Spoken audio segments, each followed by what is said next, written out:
welcome back to my channel. I am back with this week's 90-Day Fiancé recap. Before I get started, I would love it if you would go ahead and subscribe to my channel because I post new videos every single week about the current episode of 90-Day Fiancé as well as Teen Mom whenever that comes back. So before I start this week's episode, I want to apologize that last week I kept calling Razvan Razdan for like a solid 13 minutes or however long that episode was, so that was annoying. I won't do that again. Also, it is raining really bad outside. The power might actually go out, but hopefully you can't hear that too much in the background. I'm sure my very expensive and elite $100 microphone will filter out the sounds of the rain. Anyway, let's go ahead and get started with this week's video. We start off with Amanda complaining again. "You're taking too long with my coffee." Since she's bitching and moaning, Razvan decides that he would like to whine like a little hoe too. "Amanda, why do you sleep with socks on? I hope we don't have sex with socks on." He says that while they didn't have sex last night, they did cuddle. And we also see a hickey on his neck. True middle school fashion. Razvan says that he's gonna take a shower, and Amanda says, "Good, because you stink." Jesus, all that online flirting didn't translate so well to real life, did it? She genuinely seems disgusted by him in every way. She says, "I feel like we connected, but it's hard for me. I'm nervous and scared. I know I'm not cheating, but there's a sense of guilt. There was no guilt when you were making it rain virtual dollars on this e-stripper." Next, we have a new cast member, Misha. Her cheekbones are to die for, by the way. She looks kind of like Megan Fox. She's 43 years old and is a director of pastoral care at a church. Everyone else in this church is quietly praying to themselves. Meanwhile, Misha is practically yelling, "Amen! In the name of Jesus!" Pretty sure there's some kind of scripture quote about people like that. But it's also possible that she's just projecting her voice so much because she used to be a newscaster. Then, 10 years ago, she had a spiritual awakening. She says, "I had a vision of 2 huge suns suspended out of the sky. I dropped to the floor and started praising God." You sure that wasn't just that solar eclipse? I feel like it might have just been a solar eclipse. "After I prayed, I read the Bible straight through to the last paragraph." Are you sure? The Bible is really long. I don't think you sat there for 3 straight days like peeing in a bucket and subsisting off of communion wafers while you read the Bible all the way through. When I was 22, I met a foreign exchange student. I moved to Sweden and we had 2 kids together. I was a party girl. And then when we broke up, I went on dates with handsome, successful guys. They would take me out in their helicopters. But after my awakening, all I could talk about was the Bible. People just dried up after that, except for Nikola. Nikola is 46 and lives with his mom in Israel. First thing he says is, "My mom don't hear good." "Where's the fish, Mom?" "What? Where's the fish?" "I live a simple life, devoting myself to the Lord. I have a Catholic website which has 500,000 visits. My family isn't religious, except my grandma, who was a nun. She's the one who inspired me. Israel is only 2% Catholic, so it's hard to meet other Catholic women. But God does things you don't expect. He found me a woman." Misha reveals that how they really met was Nikola slid into her DMs saying, "This is the most important thing in your life right now." And she actually responded. That was 7 years ago. Ever since then, we've talked every day for 10 hours, but we've never met. Misha meets up with her also very attractive sister to discuss her relationship. "So, are you not worried that Nikola is a 46-year-old virgin? I think it'll be fine. I'll see how he is with basic affection first, and then we'll go from there. Has he even had a girlfriend? He did like 16 years ago. I'm just following my heart." This guy has lucked out beyond all belief. He should be giving hope to loser men everywhere. Next is Tyre. His sister asks him, "Do you still think Carmella is real?" "Yeah, she hasn't deleted me or blocked me off Snapchat." They reverse image search Carmella's pictures and nothing comes up. His sister says, "I don't know where this person is getting these pictures." They're getting them off OnlyFans, okay? It's behind a paywall. That's why it's not coming up in Google Image. But they definitely didn't look hard enough though, because I was able to reverse image search some of those pictures, and I found Carmella really quickly. She has a fairly large, online presence. Tyre says, "No, I still think it's her. Maybe her boyfriend found out about us talking, and that's why she's saying all that." Well, let's look at the text that she sent. The text says, "I'm not the girl in the photos, so we can't video call. I lied to Tyre for 5 years. It was just a way for us to get money. I did start liking him, but I can't be with him. I feel bad, but I needed money." This could not have been more clear. But Tyre is not satisfied. He says there has to be some truth in there. "I want more answers." Yeah, the whole text message was the truth. That was your answers. Carmella has a penis. End of story. Gino and Jasmine are driving home to her place. He's admiring the view, and meanwhile Jasmine's like, oh, you want to see mountains? Check out these titties, though. You're looking at me really crazy, Jasmine. Can you stop? They arrive, and he's like, wow, such a nice place. Balcony with a view. Is it worth $3,000, though? Of course it is, honey. When I met Jasmine, she got by on less. I don't know if I have the lifestyle she wants. And then shady TLC is showing Gino's basic-ass dirty house. You want to try the bed, Gino? I don't have to try it now if that's what you're asking. Let's try the bed, Gino. And she's scratching his face with her giant claws like a tiger playing with its food. We get this atrocious angle of Gino. He should sue TLC for this. Wanna feel my boobs? Do you want me? Stop asking. And then he takes a nap. Damn, rejected. Riley is on his way to the airport and he tells his friend, you know, hopefully Violet addresses my concerns and I don't need to hire that PI. By the way, did I tell you that she messaged my dad 150 times about how awful I was? Oh my god, manipulative? Yeah, I might hire that PI. If you even feel the need to do that, there's an issue. He says, I can't just understand, I need to overstand the situation. Yeah, Violet might want to check her house for hidden cameras after Riley comes.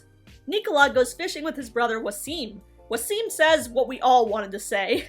Misha is beautiful. She's out of his league. It's hard to believe that this woman wants a man with no job, no money, who is broke and does nothing but sit in his room. Love it when we get straight to the point. Last time I kissed a woman, it was 16 years ago. Haven't touched a single woman since then, and that wasn't even a serious relationship. I don't like that Misha slept with somebody else and was married. But when Jesus comes to your life, you're a new person. She's a virgin. Well, kids might say otherwise. I know Mom won't like her. She doesn't know that Misha's real. Mom's not Catholic, but in the Middle East, parents want you to marry a virgin no matter what. Before I continue, I would just like to take a second here to talk about today's sponsor, Factor 75. Factor 75 provides home-delivered meals that you can cook in the microwave in 2 minutes or less. You can also put it in the oven if you want. I took a picture of all the meals that they sent me. They are very healthy, they are low in calories, they offer vegan options, keto options, and believe it or not, they actually do taste good. I know we kind of expect microwave food to be like kid cuisine, lean cuisine, taste like trash, but these were actually really good. They were fresh, I ate them all within the week that I got them. My personal favorite was this chicken one with sour cream and corn on the side, spicy corn. It is also owned by the same company that does HelloFresh, which is also really good. So if you guys are interested, please check out my code down below for 50% off your order. Next is Amanda. She's concerned because of an unfilmed phone conversation that she just had with her son. So we were on the phone and Junior randomly said, Dada died. And I told him, your dad's still around you everywhere. He said, I already know that. And then he ran away. Razvan, what if I leave early? Would you be mad? Oh, hell no. I would be mad. And the executives at TLC would be fuming if she did that. Probably void her paycheck. He says, yeah, I kind of would. This is a chance for us. Well, it's a chance for us versus my children's well-being. What about my kids? Oh, I'm so glad I don't have kids. I can't imagine how annoying this must be. Razvan just done flew this girl all the way out here just so she could tell him that he stinks, call him annoying, and threaten to leave after one day. He says, you know what? Let's just relax and enjoy our day. Let me show you the city. And she calms down for now.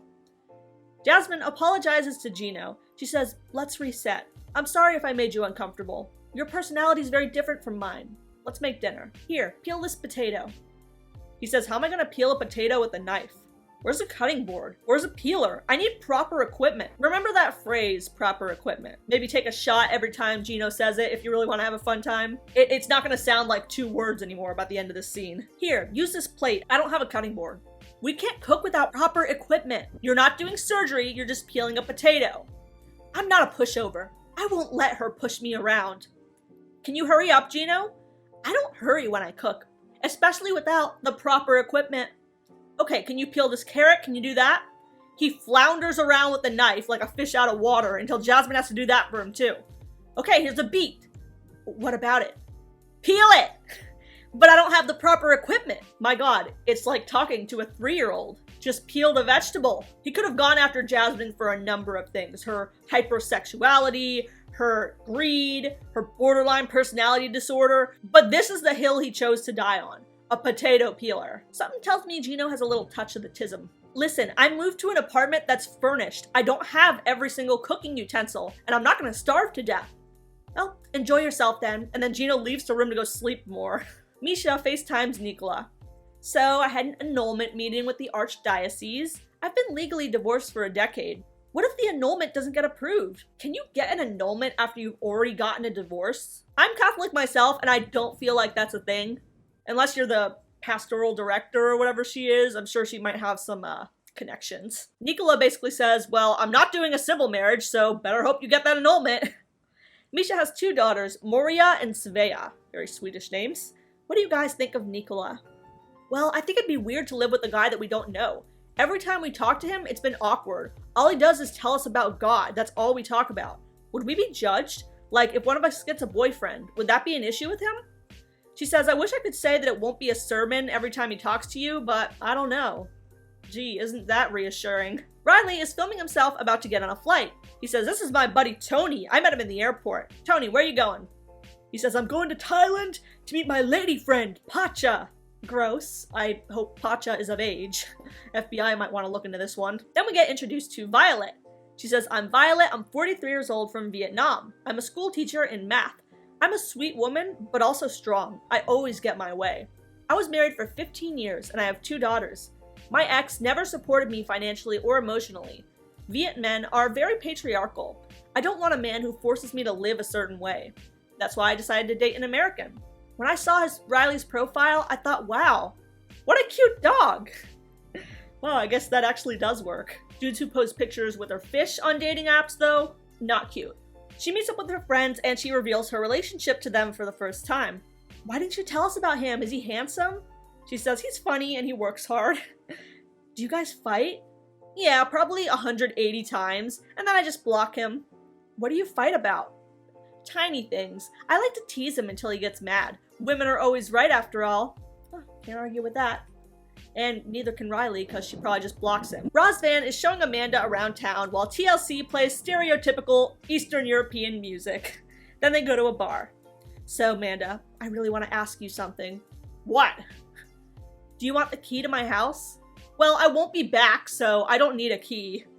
Then how about I go to your place in America? I have an interview for a tourist visa coming up. You didn't tell me that. Surprise! No, that's not realistic. You're not coming to see me. Okay, how about I'll wait a month then, and then I'll come see you. No! Do you know what effect that'll have on my kids if you come over? You know, I get the feeling that you just don't want me there. By the way, this is all one conversation, and the sky in the background goes from broad daylight to dusk to pitch black night, so great editing on TLC's part. You don't understand my kids. He says, you're not even trying to make your kids understand. I get that they come first. She says, it'll be hard if you come into their lives and it doesn't work out. And then she starts crying. This vacation seems miserable. Back to Jasmine. I really wanted to cook vegan food for you, Gino. Of course she's a vegan. Why am I not surprised? Don't raise your voice at me. I won't cook without the proper equipment. She's just crying. I just asked you to peel potatoes. What's wrong with that? Jasmine needs to understand she can't walk all over me. My dude, again, so many other issues with Jasmine that you could have picked that are valid. Not this. I don't know how Gino's mind works. I feel bad that he got angry. I thought I was just trying to have fun with him. I'm not mad. I just need the proper equipment. Yeah, honey, that's your 7th time saying that. For me, it's not a big deal. Growing up in my house in Panama, we just figured it out when we didn't have the right equipment. You want to just order food? Not really, I'm going back to sleep. Okay, my angel, I'll put you to bed. Permanently. Just let me sleep. She says, if this is a preview of how he's gonna be when I go to America, I'm a little scared. And that's all for this episode of 90 Day Fiancé. What do you think of Jasmine and Gino's potato peeler fight? Are you on Gino's side or Jasmine? Because I'm not a fan of Jasmine, but I gotta say I'm with her on that. He's big weird. Make sure to leave a comment down below, and make sure to subscribe for more 90 Day Fiancé recaps every week.